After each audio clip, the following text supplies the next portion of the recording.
Hi everyone, welcome to my channel. இன்னைக்கு நம்ம standard 12th physics unit number 2 current எலக்ட்ரிசிட்டியில் example 2.7 2.8 வந்து பார்க்க போகிறோம். கொஸ்டின் என்ன கொடுத்துருக்காங்கன்னு பார்த்தீங்கன்னா ஒரு ரெக்டாங்குலர் பிளாக் வந்து கொடுத்துருக்காங்க. அந்த ரெக்டாங்குலர் பிளாக் வந்து ஒரு மெட்டல்னுட்டு சொல்லிட்டாங்க. மெட்டல்ங்கிறப்ப அது கண்டக்டர், எலக்ட்ரிசிட்டி வந்து பாஸ் ஆகுங்கிறது உங்களுக்கு தெரிஞ்சிருக்கும். இப்போ அந்த மெட்டல் பிளாக்கோடைய ஹைட் வந்து என்னென்னு பார்த்தோம்னா ஏன்னு கொடுத்துருக்காங்க. வித்து பிரெத் எல்லாமே ஒன்று தான். அதோட வேல்யூ வந்து எனக்கு பீன் கொடுத்துருக்காங்க. லென்த்தை வந்து சீன்னுட்டு கொடுத்துருக்காங்க. அந்த மெட்டல் பிளாக் எப்படி இருக்குங்கிறத ஃபிகர் கொடுத்துருக்காங்க. அந்த ஃபிகரை யூஸ் பண்ணி பார்த்துக்கலான்னு சொல்லியிருக்காங்க. இப்போ இதான் வந்து அவங்க கொடுத்துருக்கக்கூடிய மெட்டல் பிளாக். அதோடைய லென்த் வந்து என்னென்னு ஹைட் வந்து என்னென்னு பார்த்தோம்னா ஏ, அதோட வித் அதாவது பிரெத் என்னென்னு பார்த்தோம்னா பி, அதோட லென்த் வந்து என்னென்னு பார்த்தோம்னா சின்னுட்டு எனக்கு கொடுத்துருக்காங்க. இப்போ அதை ஒரு பொட்டென்ஷியல் டிஃப்ரென்ஸ் வி இருக்கக்கூடிய ஒரு பேட்டரியில் வந்து கனெக்ட் பண்ணுறாங்க. இப்போ அந்த பேட்டரியில் கனெக்ட் பண்ணுறப்ப எந்த ஃபேஸஸில் வந்து அவங்க கனெக்ட் பண்ணுறாங்கன்னு பார்த்தோம்னா ஏ பிங்கிற இந்த ஃபேஸில் வந்து நம்மளுக்கு கனெக்ட் பண்ணுறாங்க. அப்படி கனெக்ட் பண்ணுறப்ப அதில் ஃப்ளோ ஆகக்கூடிய கரண்ட்டை வந்து ஐஏபின்னுட்டு டினோட் பண்ணுறாங்க.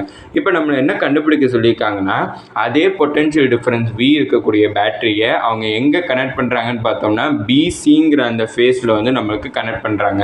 அப்படி கனெக்ட் பண்ணுறப்ப நம்மளுக்கு கரண்ட்டோடைய வேல்யூ என்னவா இருக்கும் கண்டுபிடிக்க சொல்லியிருக்காங்க. அது இன் டேர்ம்ஸ் ஆஃப் ஐஏபியில் நம்மளை டினோட் பண்ண சொல்லியிருக்காங்க. இப்போ கொஷின் வந்து எக்ஸ்பிளைன் பண்ணியாச்சு.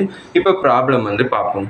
இப்போ நான் ஃபஸ்ட்டு இதை எப்படி சால்வ் பண்ண போகிறேன்னு பார்த்தோம்னா நான் ரெசிஸ்டன்ஸோட ஃபார்முலாவை யூஸ் பண்ணி சால்வ் பண்ண போகிறேன். ரெசிஸ்டன்ஸோட ஃபார்முலா வந்து என்னென்னு பார்த்தோம்னா R is equal to rho into L divided by ஏங்கிறது எனக்கு ஃபார்முலா. இப்போ வந்து ரோங்கிறது எனக்கு ரெசிஸ்டிவிட்டி, ஆருங்கிறது ரெசிஸ்டன்ஸ். இப்போ நான் எதோட ரெசிஸ்டன்ஸ் வந்து பார்க்க போகிறேன்னு பார்த்தோம்னா ஃபஸ்ட்டு டயக்ராம் வந்து என்னென்னு பார்த்தோம்னா எனக்கு இந்த டயக்ராம் தான் ஃபஸ்ட்டு டயக்ராம். இதில் வந்து எனக்கு எந்த ஃபேஸில் வந்து நமக்கு கனெக்ட் பண்ணியிருக்காங்கன்னு பார்த்தோம்னா ஏபிங்கிற ஃபேஸில் வந்து கனெக்ட் பண்ணியிருக்காங்க. அதனால் ரெசிஸ்டன்ஸ் ஏபின்னுட்டு நான் எழுதிக்கிறேன். இப்போ இதோட லென்த் வந்து என்னென்னு பார்த்தோம்னா நம்மளுக்கு பிங்கிறது தான் அதோட லென்த், சிங்கிறது தான் நம்மளுக்கு அதோட லென்த்து. அடுத்து நம்மளுடைய ஏரியா வந்து என்னென்னு பார்த்தோம்னா ஏ இன்ட்டு பி தான் அதோட ஏரியா.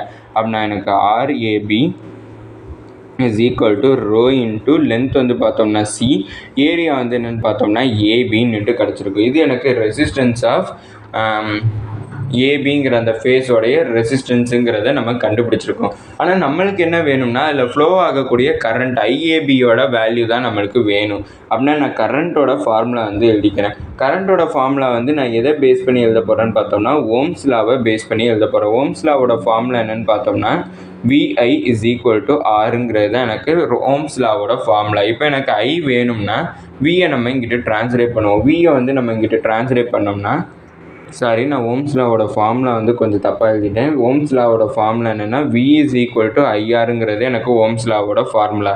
இப்போ எனக்கு வந்து பார்த்தோம்னா எனக்கு ஐ கரண்ட்டோட வேல்யூ வந்து வேணும். அப்படின்னா எனக்கு இந்த ஆரை நான் இங்கிட்ட ட்ரான்ஸ்லேட் பண்ணுவோம். அப்படின்னா V is equal to V divide by R is equal to ஐன்னுட்டு எனக்கு கிடச்சிருக்கும்.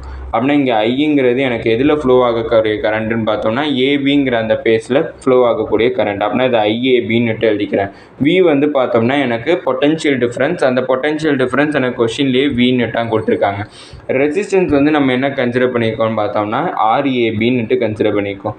இப்போ அந்த வேல்யூவை நான் இங்கே சப்ஸ்டியூட் பண்ண போகிறேன். அப்படின்னா V divide by rho into C divide by AB அப்படின்னுட்டு எனக்கு கிடச்சிருக்கும். அப்படின்னா ஐஏபி இஸ் ஈக்குவல் டு இதை நான் ரெசிப்ரோக்கல் எடுக்கிறேன். ரெசிப்ரோக்கல் எடுத்தோம்னா எனக்கு என்ன கிடைக்கும்னா V divide by rho is equal to AB divide by சின்னுட்டு எனக்கு ரெசிப்ரோக்கல் எடுத்தப்போ வேல்யூவாக கிடச்சிருக்கும். இது வந்து பார்த்தோம்னா ஏபிங்கிற ஃபேஸில் வந்து நம்ம கனெக்ட் பண்ணுறப்ப எனக்கு கிடச்சிருக்கக்கூடிய கரண்ட்டோட வேல்யூ, அதாவது ஐஏபியோட வேல்யூ. நம்ம அடுத்து என்ன கண்டுபிடிக்க போகிறோம்னு பார்த்தோம்னா பிசிங்கிற ஃபேஸில் வந்து கனெக்ட் பண்ணுறப்ப கரண்ட்டோட வேல்யூ என்னவாக இருக்குங்கிறத கண்டுபிடிக்கணும். அப்படின்னா R BC is equal to rho into L divide by ஏங்கிறது ஃபார்முலா. அப்படின்னா RBC is equal to rho into length வந்து எவ்வளோங்கிறத பார்த்தோம்னா லென்த்தை வந்து நான் ஏன்னுட்டு கன்சிடர் பண்ணிக்கிறேன். ஏரியா வந்து என்னென்னு பார்த்தோம்னா பியையும் சியும் மல்டிப்ளை பண்ணுறது தான் எனக்கு ஏரியா. அப்படின்னா பிசின்னுட்டு எழுதிட்டேன். இப்போ இது ஆர்பிசியோட வேல்யூ. எனக்கு வேண்டியது என்னென்னு பார்த்தோம்னா எனக்கு கரண்ட்டோட வேல்யூ ஐபிசி. அப்படின்னா வி டிவைட் பை ஆர்பிசிங்கிறது எனக்கு ஃபார்முலா. விங்கிறது பொட்டென்ஷியல் டிஃப்ரென்ஸ். ஆர்பிசி என்ன கண்டுபிடிச்சிருக்கோம்னா rho into A divide by பிசின்னு கண்டுபிடிச்சிருக்கோம். இப்போ நான் இதை ரெசிப்ரோக்கல் எடுக்கிறேன் அதே மாதிரி. அப்படின்னா IBC is equal to V divide by rho into BC divide by ஏன்னுட்டு எனக்கு கிடச்சிருக்கும். இப்போ நான் இதை இன் டேர்ம்ஸ் ஆஃப் ஏசி, அதாவது ஐஏபியில் வந்து நான் இன் டேர்ம்ஸ் ஆஃப் ஐஏபியில் தான் நம்மளுக்கு கொஷினில் எழுத சொல்லியிருக்காங்க. இன் டேர்ம்ஸ் ஆஃப் ஐஏபியில் எழுதணுங்கிறதுக்காண்டி இங்கே ஒரு ஏசியால் நான் மல்டிப்ளை பண்ணிக்கிறேன். மல்டிப்ளை பண்ணனா IBC is equal to V divided by rho into B வந்து எனக்கு இங்கே இருக்குது. முதல்ல நான் அதுக்கு முன்னாடி ஏவியும் நான் கேன்சல் அவுட் பண்ணிட்டேன். கேன்சல் அவுட் பண்ணிட்டேன்னா எனக்கு, இல்லைன்னா நம்ம கேன்சல் அவுட் பண்ணாமையும் கூட எழுதிக்கலாம். முதல்ல நான் இந்த டேர்ம் இந்த பேஜில் வந்து எழுதிக்கிறேன். BC divided by A into AC divided by ஏசின்னுட்டு எனக்கு கிடச்சிருந்துருக்கும். இப்போ இந்த இதில் பார்த்தோம்னா எனக்கு V divided by rho into AB, அதாவது இந்த ஏவியும் இந்த பியையும் நான் கம்பைன் பண்ணிக்கிறேன். அடுத்து பார்த்தோம்னா எனக்கு ஐஏபியில் என்ன வந்திருக்குன்னு பார்த்தோம்னா சி வந்து எனக்கு இன்வால்வ் ஆகிருக்கு. அப்படின்னா இந்த சியை நான் இங்கிட்ட எடுத்துக்கிறேன். அப்படின்னா மீதி எனக்கு என்ன இருக்குன்னு பார்த்தோம்னா இங்கே நியூமரேட்டரில் 2 சி வந்து இருக்கும். அப்படின்னா எனக்கு சி ஸ்கொயர் டிவைடட் பை டினாமினேட்டரில் 2 ஏ இருக்கும். அப்படின்னா எனக்கு ஏ ஸ்கொயர் அப்படின்னு கிடச்சிருக்கும். அப்படின்னா V divided by rho into AB divided by AC வந்து எனக்கு ஐஏபியோட வேல்யூ. அந்த வேல்யூவை நான் இங்கே சப்ஸ்டியூட் பண்ணுறேன். அப்படின்னா AB into C square divided by A ஸ்கொயர்னு கிடச்சிருக்கும். இது எனக்கு ஐபிசியோட வேல்யூ. இப்போ ஐஏபி பெருசா ஐபிசி வந்து பெருசான்னுட்டு பார்த்தோம்னா ஐபிசி தான் எனக்கு கிரேட்டர் வேல்யூ. அப்படின்னா ஐபிசி வந்து ஏன் கிரேட்டர் வேல்யூன்னுட்டு சொல்கிறோம்னா எனக்கு இங்கே ஐஏபியில் V divided by rho into AB divided by C கிடச்சிருக்கு. ஆனால் ஐபிசியில் வந்து பார்த்தோம்னா எனக்கு ஐஏபியோடு எனக்கு இன்னும் C square divided by A ஸ்கொயருங்கிற ஒரு வேல்யூ சேர்ந்துருக்கு. அப்போனா எனக்கு ஐபிசி தான் வந்து எனக்கு ஐஏபியோட கிரேட்டர் வேல்யூங்கிறத கண்டுபிடிச்சிருக்கோம். அடுத்தது எக்ஸாம்பிள் 2.8. எக்ஸாம்பிள் 2.8ல் கொஷின் என்ன கொடுத்துருக்காங்கன்னு பார்த்தீங்கன்னா நம்மளை ஈக்குவலண்ட் ரெசிஸ்டன்ஸ் வந்து எவ்வளோன்னு கண்டுபிடிக்க சொல்லியிருக்காங்க. ஒரு சர்க்கியூட், அந்த சர்க்கியூட்டில் வந்து பார்த்தோம்னா எனக்கு 24 வால்ட் பேட்டரியை வந்து நம்மளுக்கு கனெக்ட் பண்ணியிருக்காங்க. அப்படி 24 வால்ட் பேட்டரியை வந்து கனெக்ட் பண்ணியிருக்கிறப்ப எனக்கு ஈக்குவலண்ட் ரெசிஸ்டன்ஸ் வந்து என்னன்னு கண்டுபிடிக்கணும். அடுத்தது அந்த ஒவ்வொரு ரெசிஸ்டாரோடைய பொட்டென்ஷியல் டிஃப்ரென்ஸை வந்து என்னங்கிறதையும் கண்டுபிடிக்க சொல்லியிருக்காங்க. ஃபஸ்ட்டு நம்மளுக்கு கொடுத்துருக்கக்கூடிய டயக்ராம் வந்து பார்ப்போம். இதான் நம்மளுக்கு கொடுத்துருக்கக்கூடிய டயக்ராம். ஃபஸ்ட்டு ரெசிஸ்டாரோடைய ரெசிஸ்டன்ஸ் வேல்யூ என்ன கொடுத்துருக்காங்கன்னு பார்த்தோம்னா 4 ஓம் வந்து கொடுத்துருக்காங்க. செகண்ட் ரெசிஸ்டாரோட ரெசிஸ்டன்ஸ் வேல்யூ வந்து என்ன கொடுத்துருக்காங்கன்னா 6 ஓம் வந்து கொடுத்துருக்காங்க. அப்படின்னா R1ஓட வேல்யூ வந்து பார்த்தோம்னா 4 ஓம், R2ஓட வேல்யூ என்னன்னு பார்த்தோம்னா 6 ஓம்னுட்டு எனக்கு கொடுத்துருக்காங்க. இப்போ எனக்கு கனெக்ட் பண்ணியிருக்கக்கூடிய பேட்டரியோட வோல்டேஜ் வந்து எவ்வளோன்னு பார்த்தோம்னா 24V வந்து எனக்கு கொடுத்துருக்காங்க. ஃபஸ்ட்டு ஈக்குவலண்ட் ரெசிஸ்டன்ஸ் வந்து கண்டுபிடிக்கணும். ஒரு ரெசிஸ்டாரை சீரீஸ் கனெக்ஷனில் வந்து வச்சுருக்கிறப்ப, இது வந்து one of the series connection. இப்படி ஒரு ரெசிஸ்டாரை சீரீஸ் கனெக்ஷனில் வச்சுருக்கிறப்ப அதோடைய ஈக்குவலண்ட் ரெசிஸ்டன்ஸோட ஃபார்முலா என்னன்னு பார்த்தோம்னா RS is equal to R1 + R2 + R3ங்கிறது அதோட ஈக்குவலண்ட் ரெசிஸ்டன்ஸோட ஃபார்முலா. இங்கே எனக்கு R3 இல்லாதனால R1 R2 மட்டும் கேல்குலேட் பண்ணால் போதும். அப்படின்னா RS is equal to R1 வந்து எனக்கு 4, அடுத்து R2 வந்து 6. அப்படின்னா 4 + 6 வந்து எனக்கு 10.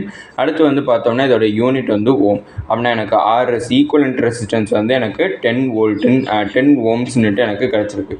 இப்போ வந்து பார்த்தோம்னா இந்த இருக்கக்கூடிய ஈச் அண்ட் எவ்ரி ரெசிஸ்டாருக்கும் வந்து பொட்டென்ஷியல் டிஃப்ரென்ஸ் என்னன்னு கண்டுபிடிக்கணும். அதை நான் எப்படி கண்டுபிடிக்கிறேன்னா ஓம்ஸ் லா யூஸ் பண்ணி கண்டுபிடிக்கிறேன். ஓம்ஸ் லா என்னன்னு பார்த்தோம்னா V is equal to IR. இப்போ நான் ஃபஸ்ட்டு ரெசிஸ்டாரோடைய பொட்டென்ஷியல் டிஃப்ரென்ஸ் கண்டுபிடிக்கிறதுனால V1 is equal to I1 into R1ங்கிறது தான் எனக்கு ஃபார்முலா. அதுக்கு முன்னாடி நான் ஐயோட வேல்யூ என்னங்கிறது தெரிஞ்சுக்கணும். அதுக்கு நான் ஓம்ஸ் லாவோட ஃபார்முலா யூஸ் பண்ணுறேன். V is equal to IR. இப்போ கரண்ட் வேணுங்கிறப்ப நான் ரெசிஸ்டன்ஸ் வந்து நான் இங்கிட்ட ட்ரான்ஸ்லேட் பண்ணுறேன். அப்படி ட்ரான்ஸ்லேட் பண்ணனா I இஸ் ஈக்குவல் டு V/Rன்னுட்டு கிடச்சிருக்கும். எனக்கு பொட்டென்ஷியல் டிஃபரன்ஸ் எவ்வளோன்னு அதாவது இந்த டோட்டல் பேட்டரியோடைய பொட்டென்ஷியல் டிஃபரன்ஸ் எவ்வளோன்னு பார்த்தோம்னா எனக்கு 24. ரெசிஸ்டன்ஸ் வந்து ஈக்குவலண்ட் ரெசிஸ்டன்ஸ் 10 வந்து கண்டுபிடிச்சிருக்கோம். இது 2 டேபிளில் கேன்சல் பண்ணனா 2 5s are, அடுத்து 2 12s are. அப்படின்னா 12/5ஓட வேல்யூ எனக்கு 2.4 ஆம்பர் அப்படின்னு கிடச்சிருக்கு. அப்படின்னா எனக்கு ஐயோட வேல்யூ 2.4 ஆம்பர் அப்படின்னுட்டு கிடச்சிருக்கு. இப்போ இது டோட்டல் பொட்டென்ஷியல் டிஃபரன்ஸ். அப்படின்னா எனக்கு ஒவ்வொரு ரெசிஸ்டர்லையும் பொட்டென்ஷியல் டிஃபரன்ஸ் எவ்வளோ இருக்குன்னு கண்டுபிடிக்கணும். அப்படின்னா V1 கண்டுபிடிக்கணுங்கிறப்ப நான் ஐயோட வேல்யூ 2.4ங்கிறத சப்ஸ்டியூட் பண்ணுறேன். அடுத்து ரெசிஸ்டன்ஸோட வேல்யூ வந்து R1ஓட வேல்யூ என்னன்னு பார்த்தோம்னா 4. அப்படின்னா 2.4யும் 4யும் மல்டிப்ளை பண்ணால் எனக்கு 9.6 வோல்ட்டுன்னு கிடச்சிருக்கு. இது V1ஓட வேல்யூ. V2 வந்து கண்டுபிடிக்கணுங்கிறப்ப I இன்ட்டு R2. நான் V2 இஸ் ஈக்குவல் டு ஐயோட வேல்யூ 2.4, R2 வந்து என்னென்னு பார்த்தோம்னா 6. இப்போ 2.4ஐயும் 6ஐயும் நான் மல்டிப்ளை பண்ணால் எனக்கு 14.4 வோல்டேஜ் அப்படின்னு கிடச்சிருக்கு. அப்படின்னா எனக்கு ஃபஸ்ட்டு ஈக்குவலன்ட் ரெசிஸ்டன்ஸ் வந்து கண்டுபிடிக்கணும். ஈக்குவலன்ட் ரெசிஸ்டன்ஸ் வந்து 10 ஓம் கண்டுபிடிச்சிட்டோம். அடுத்தது வந்து என்ன கண்டுபிடிக்கணும்னா ஒவ்வொரு ரெசிஸ்டருடைய பொட்டன்ஷியல் டிஃபரன்ஸ் எவ்வளோ கண்டுபிடிக்கணும். ஃபஸ்ட்டு ரெசிஸ்டருடைய பொட்டன்ஷியல் டிஃபரன்ஸ் வந்து 9.6 வோல்டேஜ். அடுத்து செகண்ட் ரெசிஸ்டாருடைய பொட்டன்ஷியல் டிஃபரன்ஸ் எவ்வளோன்னு பார்த்தீங்கன்னா 14.4 வோல்டேஜ் அப்படின்னு கண்டுபிடிச்சிருக்கோம். இதோட இந்த வீடியோ முடிஞ்சிச்சு. மறக்காம நம்ம சேனலை சப்ஸ்கிரைப் பண்ணி சப்போர்ட் பண்ணுங்கள். நீங்கள் கொடுக்கக்கூடிய ஒவ்வொரு சப்ஸ்கிரைப் எனக்கு மிகப்பெரிய சப்போர்ட்டாக இருக்கும். அதுக்கப்புறம் ஏதாச்சும் டவுட்ஸ் இருந்தாலும் நான் ஏதாச்சும் இம்ப்ரூவ் பண்ணணும்னு நினச்சிங்கனாலும் அதை கமெண்ட் செக்ஷனில் சொல்லிங்க. இந்த வீடியோ பிடிச்சிருந்துச்சுனாலும் லைக் பண்ணிங்க. தேங்க்யூ.